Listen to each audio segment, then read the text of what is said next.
అంటే ముఖ్యంగా సార్ నేను ఒకటి చెప్తున్నా సార్, భయపడేది ఏముంది సార్? ఈ నాగరిక ప్రపంచంలో భయపట్టించే వాళ్ళు ఉంటారో చెప్పండి? ఎవరు భయపడరు. ఆ రోజు అధికారం ఉండింది, మంది మార్బలంతో వెనకామంటి 50 మంది పోలీసులను పెట్టుకొని గ్రామాల్లో తిరిగినారు. ఈరోజు వాళ్ళ పరిస్థితి ఎట్లయిపోయిందంటే సొంత ఊర్లకు కూడా పొద్దున్న 8కో 6:30కు వచ్చేసి దర్శనాలు చేసుకొని దేవునికి టెంకాయ కొట్టిపోయే పరిస్థితి వచ్చిందంటే ఎంత దయనీయమైన పరిస్థితి మీరు అందరూ తెలుసుకోవాలా.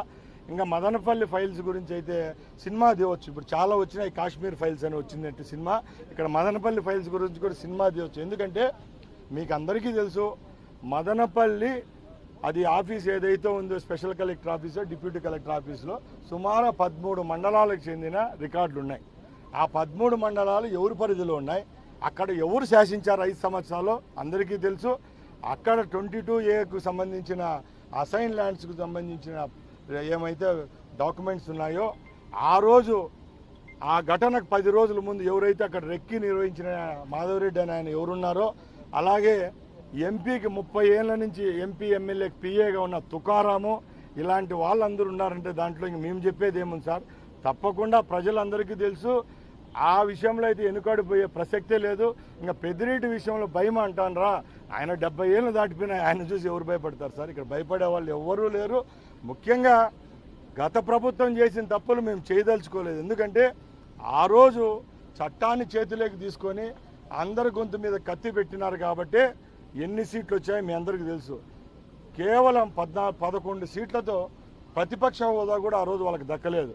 మేము ఒకటే చెప్తున్నాం, చట్టం అనేది ఒకటి ఉంటుంది, న్యాయస్థానాల మీద మాకు గౌరవం ఉంది కాబట్టి ఏవైతే ఆ రోజు వీళ్ళు ప్రజలకు అన్యాయం చేశారో, వాళ్ళ భూములు లాక్కున్నారో, మైన్స్ లాక్కున్నారో, ఆ రికార్డులు తగలబెట్టిన వాళ్ళకైతే చట్టపరంగా చర్యలు అనేది ఉంటాయి. ఇంకా జైలుకు పంపించే విషయం అయితే వాళ్ళు చేసిన తప్పుకు జీవితాంతం ఇంకో జన్మెత్తినా వాళ్ళు జైల్లో ఉండాలి. అంటే ముఖ్యంగా సార్ నేను ఒకటి చెప్తున్నా సార్, భయపడేది ఏముంది సార్? ఈ నాగరిక ప్రపంచంలో భయపట్టించే వాళ్ళు ఉంటారో చెప్పండి? ఎవరు భయపడరు. ఆ రోజు అధికారం ఉండింది, మంది మార్బలంతో వెనకామంటి 50 మంది పోలీసులను పెట్టుకొని గ్రామాల్లో తిరిగినారు. ఈరోజు వాళ్ళ పరిస్థితి ఎట్లయిపోయిందంటే సొంత ఊర్లకు కూడా పొద్దున్న 8కో 6:30కు వచ్చేసి దర్శనాలు చేసుకొని దేవునికి టెంకాయ కొట్టిపోయే పరిస్థితి వచ్చిందంటే ఎంత దయనీయమైన పరిస్థితి మీరు అందరూ తెలుసుకోవాలా. ఇంకా మదనపల్లి ఫైల్స్ గురించి అయితే సినిమా తీయవచ్చు. ఇప్పుడు చాలా వచ్చినాయి, కాశ్మీర్ ఫైల్స్ అని వచ్చిందంటే సినిమా. ఇక్కడ మదనపల్లి ఫైల్స్ గురించి కూడా సినిమా తీయవచ్చు. ఎందుకంటే మీకు అందరికీ తెలుసు, మదనపల్లి అది ఆఫీస్ ఏదైతే ఉందో స్పెషల్ కలెక్టర్ ఆఫీసో డిప్యూటీ కలెక్టర్ ఆఫీస్లో సుమారు 13 మండలాలకు చెందిన రికార్డులు ఉన్నాయి. ఆ 13 మండలాలు ఎవరి పరిధిలో ఉన్నాయి, అక్కడ ఎవరు శాసించారు 5 సంవత్సరాలు అందరికీ తెలుసు. అక్కడ 22A సంబంధించిన అసైన్ ల్యాండ్స్కు సంబంధించిన ఏమైతే డాక్యుమెంట్స్ ఉన్నాయో ఆ రోజు ఆ ఘటనకు 10 రోజుల ముందు ఎవరైతే అక్కడ రెక్కి నిర్వహించిన మాధవరెడ్డి అని ఆయన ఎవరున్నారో, అలాగే ఎంపీకి 30 ఏళ్ల నుంచి ఎంపీ ఎమ్మెల్యేకి పిఏగా ఉన్న తుకారాము, ఇలాంటి వాళ్ళందరూ ఉన్నారంటే దాంట్లో ఇంక మేము చెప్పేది ఏముంది సార్? తప్పకుండా ప్రజలందరికీ తెలుసు. ఆ విషయంలో అయితే వెనుకాడిపోయే ప్రసక్తే లేదు.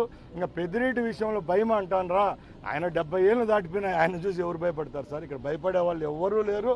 ముఖ్యంగా గత ప్రభుత్వం చేసిన తప్పులు మేము చేయదలుచుకోలేదు. ఎందుకంటే ఆ రోజు చట్టాన్ని చేతిలోకి తీసుకొని అందరి గొంతు మీద కత్తి పెట్టినారు కాబట్టి ఎన్ని సీట్లు వచ్చాయో మీ అందరికీ తెలుసు. కేవలం 11 సీట్లతో ప్రతిపక్ష హోదా కూడా ఆ రోజు వాళ్ళకి దక్కలేదు.